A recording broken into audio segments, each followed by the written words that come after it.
ಸಕ್ಕು, ನೀನ್ ಇನ್ನೂ ಸ್ವಲ್ಪ ಬಲವಾಗಿತ್ತು. ನೀನ್ ನಂಗಿಂತ ದೊಡ್ಡವಳಲ್ವಾ? ನಾನ್ ಎತ್ತುತ್ತಿದ್ದೀನಿ ಪಾಂಡು, ನೀನ್ ಕೂಡ ಪ್ರಯತ್ನ ಮಾಡು.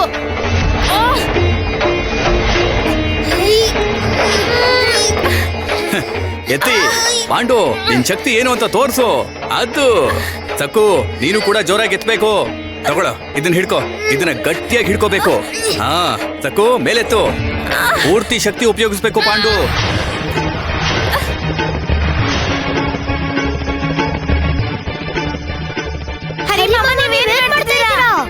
ಬುಟ್ಟಿ ಮೇಲೆ ಕೆತ್ತೋದಕ್ಕೆ ನಿಮ್ಮಿಬ್ರಿಗೂ ನಾನು ಸಹಾಯ ಮಾಡ್ತಿದ್ದೀನಿ. ಅಷ್ಟೇ, ಮುಗೀತು. ಬುಟ್ಟಿ ಎತ್ತೋಕಾಗ್ತಿಲ್ವಾ? ಬುಟ್ಟಿನ ಚೆನ್ನಾಗಿ ತಪ್ಕೊಂಡು ನೀವಿಬ್ರು ಇಲ್ಲೇ ಇರಿ. ಅಷ್ಟರಲ್ಲಿ ಕರುನ ಕಾಡೊಳಗೆ ಬಿಟ್ಟು ಬರ್ತೀನಿ. ಬೇಡ ಹರಿಮಾಮ, ಹರಿಮಾಮ, ಹರಿಮಾಮ ಬೇಡ, ನೀವು ನನ್ ಗೌರಿನ ಎಳ್ಕೊಂಡು ಹೋಗ್ಬೇಡಿ. ಹರಿಮಾಮ, ಗೌರಿನ ಬಿಟ್ಬಿಡಿ.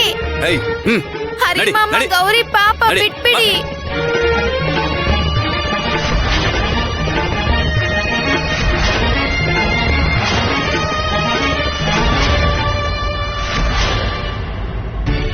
ಇಲ್ದೇ ಇರೋದನ್ನೆಲ್ಲ ಹೇಳಿ ನನ್ ಮನ್ಸನ್ ಕೆಡ್ಸ್ಬೇಡಿ. ಅವರಿಗೆ ನನ್ ಮೇಲೆ ತುಂಬಾ ಪ್ರೀತಿ ಇರೋದಿಕ್ಕೆ ನಿಮ್ಗೆ ಅಸೂಯೆ ಇದೆ. ಹಾ, ಸಂತೋಷ. ನಾನ್ ನಿನ್ ಹತ್ರ ಬಂದಿಲ್ಲ, ನೀನೇ ಬಂದು ಮಾತಾಡ್ತಾ ಇರೋದು. ಹೌದಾ? ಈ ಮನೆಗೆ ಹೊಸ ಸೊಸೆ ಬರ್ತಿದ್ದಾಳೆ ಅಂತ ಯಾರು ಹೇಳಿದ್ದು? ಹಾ, ಹೊಸ ಯಜಮಾನಿ ಬರ್ತಿದ್ದಾಳೆ ಅಂತ.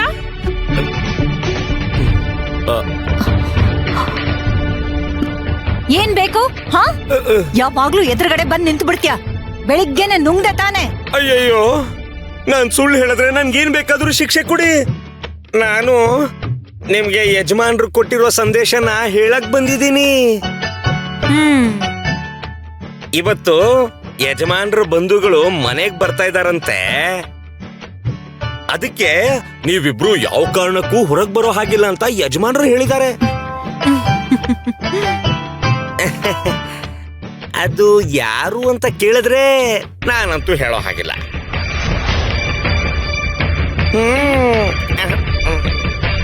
ಇಲ್ ನೋಡು ದಾಮು ಸೇಠ್, ಈ ಮನೇಲಿ ಏನ್ ನಡೀತಿದೆ ಅಂತ ನಾವು ಪ್ರಜ್ಞೆ ಇಟ್ಕೊಂಡ್ ನೋಡಿದ್ರೆ ಒಳ್ಳೇದು. ಅದೇ ಅಹಂಕಾರದಿಂದ ಕಣ್ಮುಚ್ಕೊಂಡ್ರೆ ಕಾಣಿಸಲ್ಲ ಅಲ್ವಾ? ದಾಮು ಸೇಠ್, ಅವರು ಹೇಳ್ತಾ ಇರೋದು ನನ್ ಬಗ್ಗೆನಾ?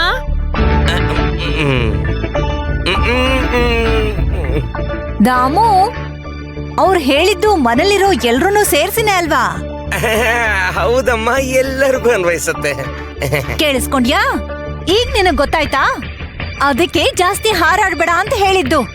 ನನಗ್ ಆವತ್ತೇ ಅನುಮಾನ ಬಂತು. ಅದಕ್ಕೆ ಬಾಗ್ಲತ್ರ ಹೋಗಿ ಇಣಕ್ ನೋಡ್ದೆ. ಅವರು ಒಬ್ಳು ಹೆಂಗಸಿನ ಜೊತೆ ಮಾತಾಡ್ತಾ ಇದ್ರು. ಯಾರ್ ನೋಡೋಣ ಅಂತ ಹೋದ್ರೆ ಯಾಕೆ ಇಲ್ಲಿಗೆ ಬಂದೆ ಅಂತ ಬೈದ್ರು. ಕಣ್ಣಿಗ್ ಬಟ್ಟೆ ಕೂಡ ಕಟ್ಟಿದ್ರು. ಅಂದ್ರೆ ಅವ್ರು ಏನೋ ನಡೆಸ್ತಾ ಇದ್ದಾರೆ ಅಂತ ತಾನೇ ಅರ್ಥ.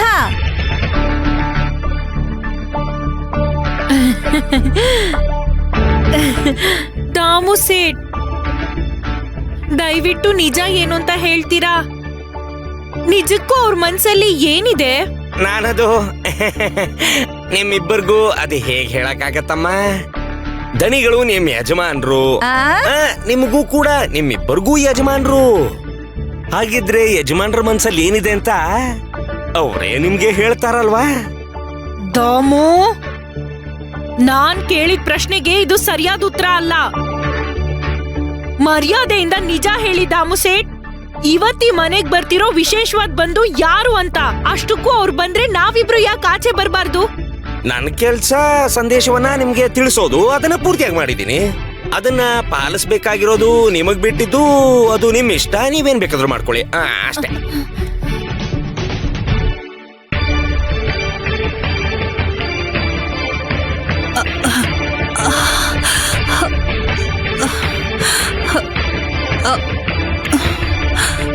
ಎಷ್ಟೋ ದಿನಗಳಿಂದ ಇರೋ ನನ್ನ ಈ ಪ್ರತೀಕಾರನ ಇವತ್ತು ತೀರಿಸ್ಕೋತೀನಿ.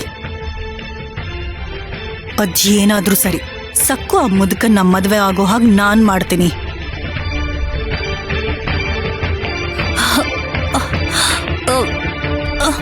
ನನ್ ಕಾಲಿನ ಗಾಯ ವಾಸಿ ಆಗೋಷ್ಟ್ರಲ್ಲಿ ಅವಳಿಗ ಆ ಮುದುಕನ್ ಜೊತೆ ಮದ್ವೆ ಮಾಡಿಸ್ತೀನಿ.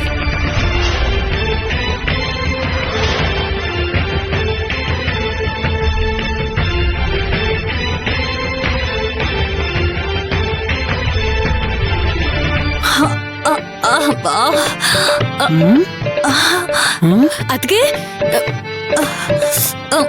ಅಮ್ಮ ಅಯ್ಯೋ ಅದ್ಗೆ ಏನಾಯ್ತು? ಹೇಗ್ ಪೆಟ್ಬಿತ್ತು ನಿಮ್ಗೆ? ಉಮಾ, ನಿಮ್ ಅತ್ತಿಗೆಗೆ ಈ ರೀತಿ ಪ್ರಶ್ನೆ ಮಾಡಬಾರ್ದು. ನೀನ್ ಅಮಾಯಕಿ, ಕಣ್ಣು ತಲೆ ಮೇಲೆ ಇಟ್ಕೊಂಡಿದ್ದ, ನೆಲ ನೋಡ್ಕೊಂಡು ಓಡಾಡಕ್ಕಾಗಲ್ವಾ, ಅದಕ್ಕೆ ಪೆಟ್ಬಿತ್ತ ಅಂತ ಕೇಳ್ಬೇಕು. ನೀವ್ ಸರಿಯಾಗಿ ಹೇಳಿದ್ರಿ. ನಮ್ ಮಾವನವ್ರಿಗೆ ಆರೋಗ್ಯ ಸರಿ ಇಲ್ವಲ್ಲ, ನನ್ ಗಮನ ಪೂರ್ತಿ ಅವ್ರ ಮೇಲೆ ಇರುತ್ತೆ. ಹೇಳೋದಕ್ಕೇನು ನಿಮ್ಗೆ ಗೊತ್ತಲ್ವಾ, ಉಮಾ ಕೂಡ ಅಲ್ಲಿಗೆ ಓಡೋಡ್ ಬಂದಿದ್ಲು.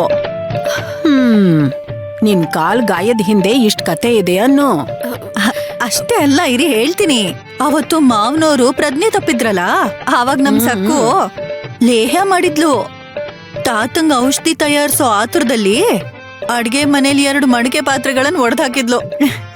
ಅದ್ರದೊಂದ್ ಚಿಕ್ಕ ಚೂರು ನನ್ ಕಾಲಿಗೆ ಚುಚ್ಕೊಂತು, ಅದೇ ಈ ಗಾಯ. ಪರವಾಗಿಲ್ಲ, ನಮ್ಗೆ ನಮ್ಮ ಮಾವನವ್ರು ಮುಖ್ಯ ಅಲ್ವಾ. ಅವ್ರನ್ನ ಬದುಕ್ಸೋ ಪ್ರಯತ್ನದಲ್ಲಿ ಸಕ್ಕು ಪಾತ್ರೆಗಳನ್ನ ಒಡೆದಾಕಿದ್ದು. ಅಯ್ಯೋ,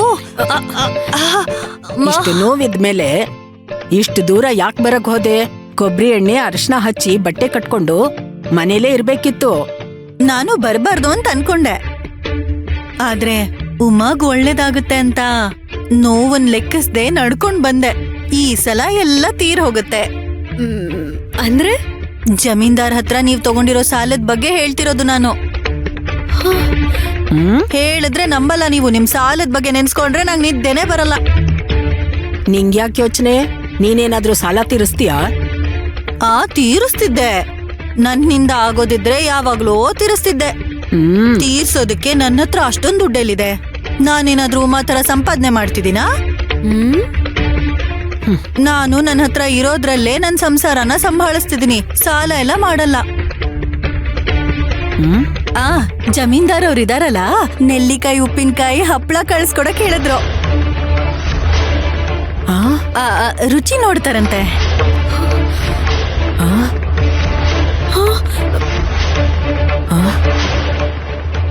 ಅವ್ರು ಕಳಿಸಿ ಅಂದ್ರ?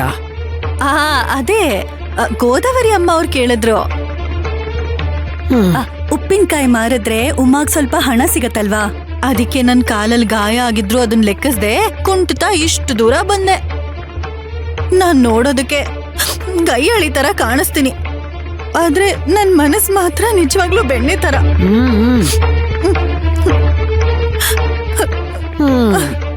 ಈಗ ಆ ದುಷ್ಟ ಜಮೀನ್ದಾರ್ನ ಮನೆಗೆ ನಾನು ಉಪ್ಪಿನಕಾಯಿ ಕಳಿಸ್ಬೇಕಾ?